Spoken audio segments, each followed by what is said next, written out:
conosco o Ricardo Correia para fazer alguns apontamentos e comentários a respeito desse discurso. Vamos começar pelo que disse agora há pouco o Rodrigo Pacheco, Ricardo? Vamos sim, né? Primeiro ressaltando que a gente teve aí um longo atraso, né? Porque o discurso de Lula foi bem maior. Esse era o discurso curto, né? Imagina curto. Quando tiver o longo, né? Esse era o curto.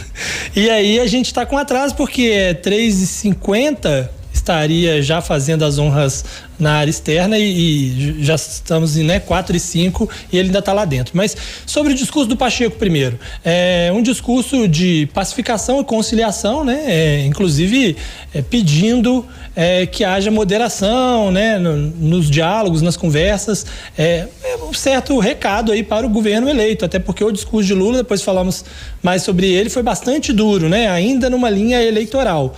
Pacheco fez um discurso bem mais moderado, com alguns recados importantes sobre principalmente a questão da reforma tributária, a necessidade aí de conquistas sociais, né? Citou inclusive Martin Luther King, né? Mas falou muito de unir as forças do país. Eu acho que esse foi o principal recado. Precisamos unir, o Brasil é mais do que essa frente ampla, né? Começou falando do Alckmin para dizer o quanto é necessário esse diálogo para que a gente supere as dificuldades que o Brasil enfrenta, né? Então, lembrou da pandemia também, lembrou dos profissionais de saúde, fez essa ressalva e, assim como o Lula falou da justiça eleitoral, né? Momento em que houve aplausos a Alexandre de Moraes, que estava na primeira fileira, né? Foi aplaudido 2 vezes, primeiro no discurso de Lula e depois também no discurso do Pacheco, né? Ô Ricardo, você falou que o Lula fez um discurso bem eleitoral, ainda no clima da eleição que passou, né? Mas eu não sei como é que você analisa, mas esse discurso também do Rodrigo Pacheco, ele me soa como um discurso já de projeção para daqui a um tempo, eleitoral para daqui a um tempo, e aí não sei como o Rodrigo Pacheco vai se postular nesses próximos anos, mas é um discurso de alguém que já se apresenta ali para um momento eleitoral futuro, hein, Ricardo? Com certeza, Pacheco não dá ponto sem nó, não por acaso ele tem uma ascensão meteórica, né? Foi rapidamente alçado a uma liderança importante no país, e neste caso específico, mais até do que um discurso eleitoral para o futuro, é o discurso eleitoral do presente, porque, né, ele precisa disputar a reeleição ao Senado, né? Então, ao contrário de Lula, ele precisa de uma garantia de que vai ter os votos da oposição, né? Ele não quer perder os votos da oposição ali no Congresso, porque ele não quer correr risco de ter aí um outro nome do Congresso com força suficiente para derrotá-lo. Então ele aproveita isso também. E aí, chamou a atenção que ele falou que essa é a eleição mais importante para a democracia brasileira desde, né, o período de redemocratização, que foi a eleição mais importante da história, e por tudo que a gente vê nessa eleição, de fato, foi uma eleição que ganhou muita atenção e que tem reflexos muito profundos, muito fortes na sociedade brasileira, né? Ricardo, chama atenção também na fala do Rodrigo Pacheco. Ele fala que um dos desafios, né, os principais desafios, quando ele lista os desafios, ele fala em unificar uma nação polarizada e ele fala em governar com responsabilidade fiscal. Isso dito depois, né, do discurso do presidente Lula, em que Lula fala, chama o teto de gastos de estupidez e diz que vai revogar.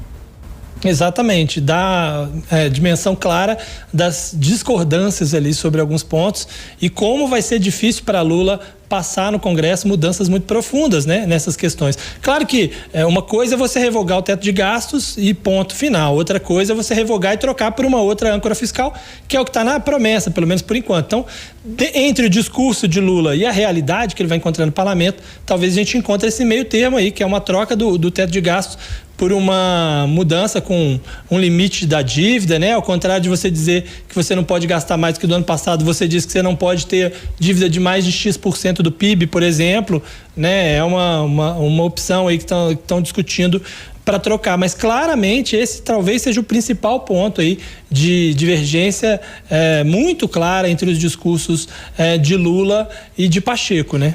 Alguma alternativa vai ter que ser apresentada, até porque na sequência dessa fala o presidente Lula já diz que é preciso sim ter responsabilidade fiscal, que isso já foi feito, e volta aquele discurso de que já governou o país e que responsabilidade fiscal é preciso ter, mas ao mesmo tempo já fala e destaca, como agora há pouco a Adriana falou, essa situação do teto de gastos, ou seja, vai ter sim que trabalhar para encontrar essa outra alternativa, né, Ricardo? Exato, até porque a própria PEC da transição aprovada determina um prazo para que isso aconteça. Então isso vai acontecer ainda em 2023. O governo não tem muitas alternativas a não ser apresentar isso aí até o meio do ano, né? Agora, falando um pouquinho mais sobre o discurso do Lula especificamente, né? Ele também falou de pandemia, falou também fez um discurso para construir aí as explicações para cada um dos ministérios, né? Cada um dos ministérios do seu governo, mas me chamou muita atenção o fato de que ele fez questão de gastar um bom trecho do seu discurso para falar do cenário que recebeu, né? Antes de falar efetivamente das coisas que vai fazer, que foi quando ele falou do teto de gastos, da questão do decreto das armas, né? Das mudanças de ministérios. Ele primeiro criticou muito aí o estado que ele recebeu o país, falou que os recursos foram rapinados, né? Usou expressões bem duras, né? Diz que foi um diagnóstico estarrecedor, né? E que todos os parlamentares vão receber esse diagnóstico, inclusive da equipe de transição. Isso, e não só os parlamentares, diz que vai enviar para todas as universidades, né, todas as centrais sindicais, todos os órgãos da sociedade civil, um objetivo do PT de dizer depois, olha, caso alguma coisa dê errado, foi isso que a gente recebeu, né? Uma estratégia que foi usada em Minas Gerais também por Romeu Zema, né? Quando recebeu o governo esfacelado de Pimentel, e que Pimentel não usou quando recebeu o governo tucano, e por causa disso sofreu ainda mais, né? Então é já uma vacina para caso haja alguma frustração futura com o resultado do governo, você culpa a famosa herança maldita, né? É muito comum. Lula já tinha feito isso com o Fernando Henrique, que tinha deixado uma herança do ponto de vista econômico positiva, mas agora com Bolsonaro de forma muito mais forte, mais firme, né? Um discurso, como a gente falou, mais longo do que o esperado, com vários recados aos diversos setores da sociedade, com aplausos muitas vezes, e reitero mais uma vez com essa homenagem a Alexandre de Moraes e à Justiça Eleitoral. Só para eu não esquecer, me permita, só porque quem estiver vendo na live pode ter perguntado em algum momento durante o discurso quem era aquela pessoa que estava vestida de militar no meio da plateia, segurando uma Bíblia na mão. É o pastor Sargento Isidório, né? Ele é pastor, ele é sargento também, é deputado, é uma figura conhecida porque ser muito característico. De vez em quando ele vai para a sessão com um botijão de gás nas costas, e ele foi que uma vez disse que Bolsonaro era um doido, e para conversar com um doido tinha que chamar ele para ele poder conversar com o Bolsonaro, né? E é essa figura. Chamou atenção mesmo, né? Em todo momento aqui nas imagens. Ô Ricardo, esse ponto que você destacou aí, vamos dar uma aprofundada nessa revogação do decreto das armas, né? O de armamentos, como destacou aí agora há pouco no discurso de posse o presidente Lula, porque isso é uma primeira medida direta já de contraponto com os adversários, principalmente aqueles bolsonaristas mais raiz, né, Ricardo?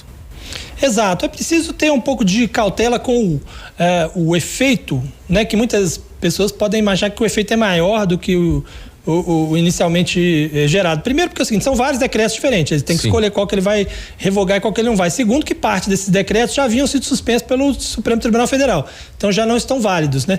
Mas de toda forma é uma maneira de filtrar ali algumas regras que facilitam o acesso às armas, né? Flávio Dino já tinha dito que havia esse estudo e essa necessidade para fazer com que o presidente da República, que o governo consiga de alguma forma mexer nessa maneira com que a questão das armas está ocorrendo no Brasil, né? De fato, a gente teve um acesso mais facilitado, principalmente aos CACs, ao longo do governo Bolsonaro, e isso é uma questão que sempre incomodou muito setores da sociedade civil, né? Inclusive grande parte do Congresso não é armamentista, né? Agora, me chamou a atenção tanto sobre esse tema, porque é um tema às vezes discutido no Congresso, quanto no tema do teto de gastos, é que algumas coisas, não é o caso dos decretos especificamente das armas, mas algumas coisas que ele condenou e criticou são coisas aprovadas no Congresso nessa legislatura, né? Em que vários deles estavam ali, vários dos parlamentares estavam ali na frente dele, que votaram dessa maneira, né?